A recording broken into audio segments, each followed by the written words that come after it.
Ipinahalukay na ng bagong PNP-NCRPO Chief General Leonardo Espina ang mga record ng mga pulis na nangungutong at naharap sa iba pang kaso. Alamin natin ang ulat mula kay Alvin Baltazar. Huwag magulat sakalit makakita ng checkpoint operation sa umaga sa mga susunod na araw. Isa kasi ito sa mahigpit na direktiba ng bagong liderato ng National Capital Region Police Office sa gitna ng gagawin itong pagpapalakas sa anti-criminality campaign dito sa Metro Manila.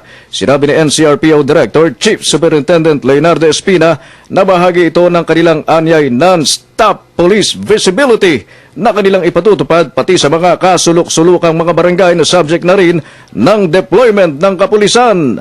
Pati yung mga PCP post yung existing na, yung mga PCP post na yun, tingin ko, standby lang dun yung mga tao naghihintay.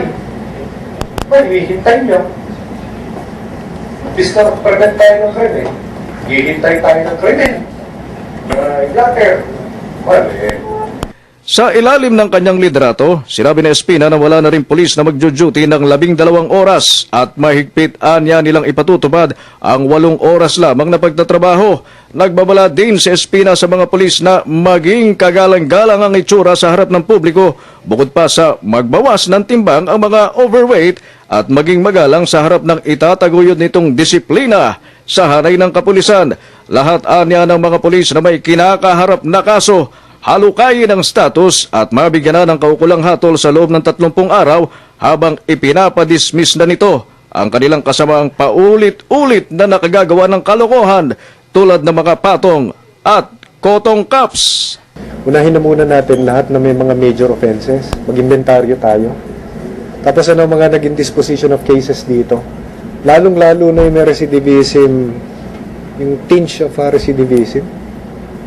Pareho yung nangyayaring extortion, etc. Mga accusations then dismissed yung cases. Let's see. Seryoso ani Espina siya nililisin ang hanay ng kapulisan sa ilalim ng kanyang liderato sa NCRPO. Hiningi din ni Espina ang tulong ng publiko sa paraang isumbong ang sinumang tiwali at kawatang pulis na inaabuso ang kanyang kapangyarihan at nangaagrabyado ng mga kawawang sibilyan. Maaari anyang i-text ang anumang sumbong o reklamo kontra sa isang abusadong pulis sa pamamagitan ng cellphone numbers 099-991-8181 at 0916-787-0885. Para sa Telebisyon ng Bayan, Alvin Baltazar.